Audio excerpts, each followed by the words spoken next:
A história de Nimrod é descrita nos textos sagrados bíblicos. A história de Semiramis, no entanto, não é mencionada nos textos sagrados.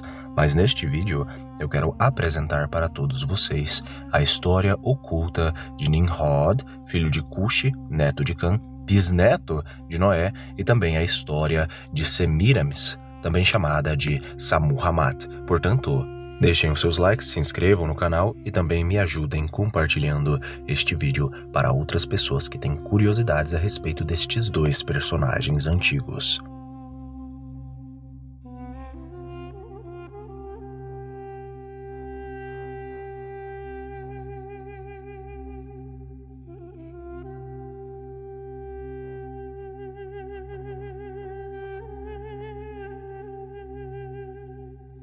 Nimrod é uma figura bíblica mencionada no livro de Gênesis e nos livros de Crônicas, filho de Cushi e, portanto, bisneto de Noé. Nimrod foi descrito como um rei na terra de Sinar ou Shinar, na Baixa Mesopotâmia. A Bíblia afirma que ele era um poderoso caçador diante do Senhor e começou a ser poderoso na terra. Algumas tradições posteriores, isto é, não bíblicas, interpretando a história do sonho de Jacó na Bíblia, em Gênesis 28, 11 e 19, identificam Nimrod como o governante que encomendou a construção da Torre de Babel, ou a Escada de Jacó. E essa identificação levou à sua reputação como um rei que havia se rebelado contra Deus.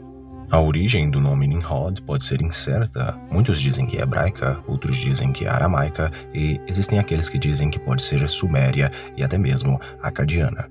Mas muitos vão dizer que, em seus diferentes significados, o nome Nimrod poderia significar o rebelde ou aquele que se rebela. Entre outros significados, nós temos gigante, grande.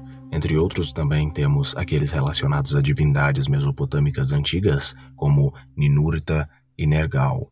Sobre o relato bíblico, a primeira menção bíblica de Nimrod está nas gerações de Noé. Ele é descrito como filho de Cushi, neto de Cã e bisneto de Noé, e como um poderoso na terra e um poderoso caçador diante do Senhor. Isso é repetido em 1 Crônicas 1:10, e a terra de Nimrod é usada como sinônimo de Assíria ou Mesopotâmia. É mencionado em Miqueias 5, verso 6, quem pastoreará a terra da Assíria com espadas, a terra de Nimrod em seus portões. Assim nos livrará da Assíria, caso ele invada a nossa terra e deveria pisotear nosso país.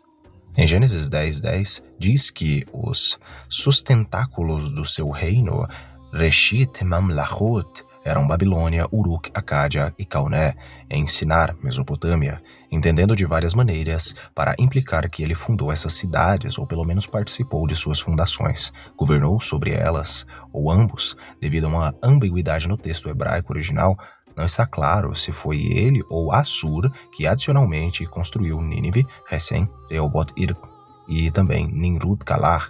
Existem muitos equívocos a respeito da origem de Nimrod. Muitos vão dizer que Nimrod, no caso, era um assírio antigo, envolvido aí com os povos semitas, mas na verdade isso é falso. Nimrod não era um homem semita, mas sim um homem camita, filho aí no caso de uma das linhagens de Cã, vindas de Cã, no caso a linhagem dos Cushitas. Ele era aí filho do pai originador de muitos lugares na África, muitos reinos na África, como a própria Núbia, a Etiópia, a Somália, a Eritreia, entre outras regiões. Nimrod ele aparece bastante nas tradições antigas de alguns livros, inclusive antigos, como Jubileus, e em lendas de outras tradições judaicas bem posteriores. Na tradição judaica cristã, Nimrod ele é considerado o líder daqueles que construíram a Torre de Babel na terra de Sinar, embora a Bíblia nunca afirme isso. O reino de Nimrod incluía cidades como já ditas de Babel, Uruk, Akkad e talvez Calné em Sinar. Gênesis 10:10. Joséfo acreditava que foi provavelmente sob sua direção que a construção de Babel e sua torre começou. Além de Joséfo, esta também é a visão encontrada no Talmud. Algumas tradições antigas vão tentar falar que, no caso, Nimrod se encontrou com Abraão. Alguns vão dizer, inclusive, que eles tiveram guerra, tiveram briga, discussão. Alguns vão dizer, inclusive, que Anrafel enfrentou Abraão. No caso, Anrafel seria o próprio Nimrod. Só que as datas, elas não batem, a cronologia é totalmente distorcida, visto que Nimrod foi muito, mas muito antes do próprio Abraão. Segundo várias interpretações judaicas antigas, como Philo e Yohanan ben Zakkai, do primeiro século, eles interpretam, no caso, um poderoso caçador diante do Senhor como o Gibor Sha'id Lipnei Yahweh, no caso, na face do Senhor, como significando em oposição a Deus. O livro dos Jubileus, inclusive, vai dizer que ele tinha filhos. O livro dos Jubileus menciona o nome de Nebrod, no caso a versão grega de Nimrod, apenas como sendo o pai de uma moça, de uma mulher chamada Azurad, que foi a esposa de Eber, mãe de Peleg. Agora sobre Semiramis. Semiramis em aramaico é Shamiram. Shamiram em aramaico ou siríaco. Ela foi uma lendária rainha, por assim dizer, lídio-babilônica. Ela foi esposa de Ons e de Ninos, que sucedeu a este, no caso último, no trono da Síria, de acordo com Mufnis Horenasci. Lendas narradas por Diodoro Siculus, que se baseou principalmente nas obras de Tésias de Cnido, descreveram-na em suas relações com Onis e o rei Ninos. A verdadeira e histórica Shamuramat, a forma acádia original do nome, era a esposa assíria de Shamshi-Adad V, governou no caso em 824 a.C. a 811 a.C. Ela governou o Império Neo-Assírio como sua regente por 5 anos, antes que seu filho Adad-Nirari III atingisse a maioridade e assumisse as rédeas do poder. Ela governou em uma época de incerteza política, o que pode explicar, em parte, porque os assírios podem ter aceitado o governo de uma mulher, visto que eram semitas, quando isso não era permitido por conta de sua tradição e cultura semítica antiga. Ela conquistou grande parte do Oriente Médio e do Levante e estabilizou e fortaleceu o império após uma guerra civil destrutiva. O nome Semiramis, ou Sammurammat, pode significar simplesmente exaltada, ou divina exaltada. O nome Semiramis passou a ser aplicado em vários monumentos na Ásia Ocidental e na Anatólia, cujas origens foram esquecidas ou desconhecidas. Até mesmo a inscrição de Bahishtum de Dário, Heródoto atribui a ela as margens artificiais que confinavam o Eufrates. Ela sabia o nome dela porque estava escrito em um portão da Babilônia. Vários lugares na Mesopotâmia, Média, Pérsia, Levante, Anatólia e Península Arábica e até o Cáucaso receberam nomes que lembram aí o nome de Semiramis. Embora representações negativas existissem, geralmente Semiramis era vista positivamente antes do surgimento do cristianismo. Durante a Idade Média, ela se tornou associada à promiscuidade e à luxúria.